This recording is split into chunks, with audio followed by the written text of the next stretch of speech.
Um, yeah, a couple of remarks. The first one is sustainability. I think you raised the question of sustainability, and I think you got the answer from the Undersecretary. It is this website, this portal is hosted on Department of Agriculture website, so the budget for the maintenance of the website is already there. So what the EU grant provided was just the seed money to create the portal, and that's how the EU wants to work. Is to provide the seed money, and then the Filipino government ensures the sustainability of the project, and in this case I think it's obvious that it's working that way. The second remark is about predictability and transparency. I think what all the business people want to work with confidence is to know exactly the whole range of regulation that exists, so that when they want to export something, at the last minute they are not presented with a new piece of regulation that they haven't heard about before, and which then would stop all the process, and they would have to find a way of solving this problem at the last minute. Here there is full transparency, everybody knows in advance, and that is very business friendly. That is something that will certainly encourage all the exporters to go into exporting agricultural products, because there's no hidden regulation that would create problem for them. So and predictability, they know what's going to happen. So in terms of improving governance, I think it's an excellent project. It's a very good project, and we are certainly going to continue to support that type of project, whether with the Department of Agriculture or whether in other area. So, Your Excellency, how much money was disbursed for this? How much did EU disburse for this assistance? Well, I think the expert in total had, I think, 2 engagements, one of 17 and one of 22 days. Well, actually, we cannot disclose the daily rate the expert is receiving, but it's international rates. But I think, but I think what is important is we should not see the portal on itself. Actually, we are coming towards the end of this trade-led resistance project. We worked many years with the Department of Agriculture. It's a capacity building project. Actually, they made the portal with the assistance of our experts. So a lot of the input actually and time spent comes from the different agencies and bureaus. So there's quite a significant contribution from the Department of Agriculture. So as my colleague said, we had here 40 days or 2 months of now an expert working on this portal. But actually before, over years, we did certain training. Some of the training materials you could now say are tracked into this. So I can give you another figure which I think might be relevant for you. But it's not only for this portal, but the TRTA project as a whole, it was about 250 million peso. 350 million peso, and at least 20%, or let's say around 20% of this amount was for cooperation with the Department of Agriculture. So you could then say 70 million peso, and we will continue in the future to work with the Department of Agriculture in the new project, and our cooperation is around sanitary, phytosanitary measures. It's also helping them with exports. There are also other elements.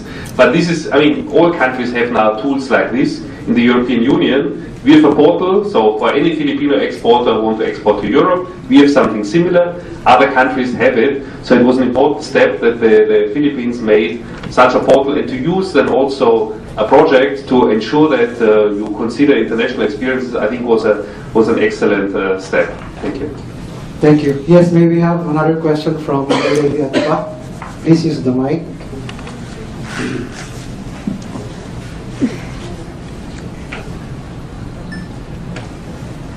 Hi, good morning.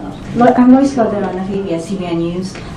While the e-portal would definitely facilitate trade, make it easier for farmers to, to access markets or facilitate their application, for Secretary Alcala, do you agree that more than that, the issue really is the agricultural subsidies being enjoyed by farmers in developed nations such as the EU, especially with the Doha round last December making little progress? Do you agree? I don't think that's really happening, and sometimes some other countries are giving, and then no country I think will agree that they're giving protection on their commodities. It really depends on the country on how they could really help their farmers or fisher folks in the process of competing in the international market. So, because most of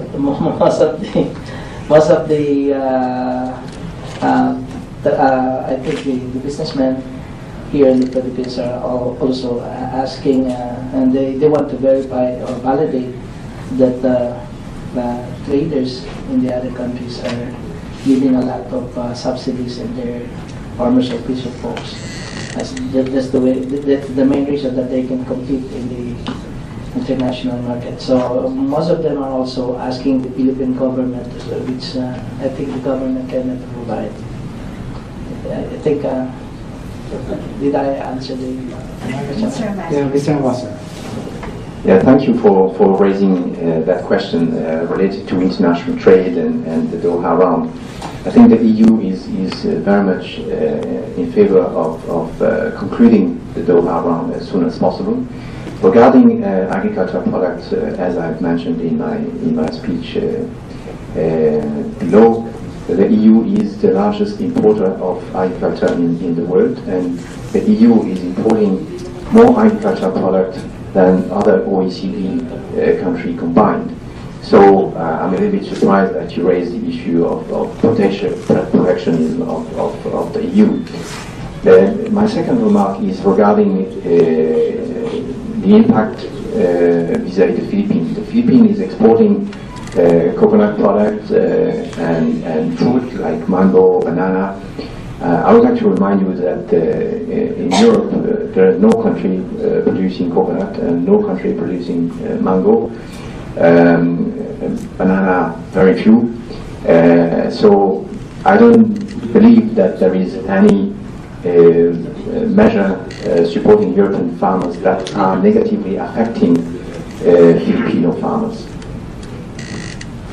Thank you, Mr. Ambassador. Do you have a follow-up question, Ms. Lois? Yeah, please.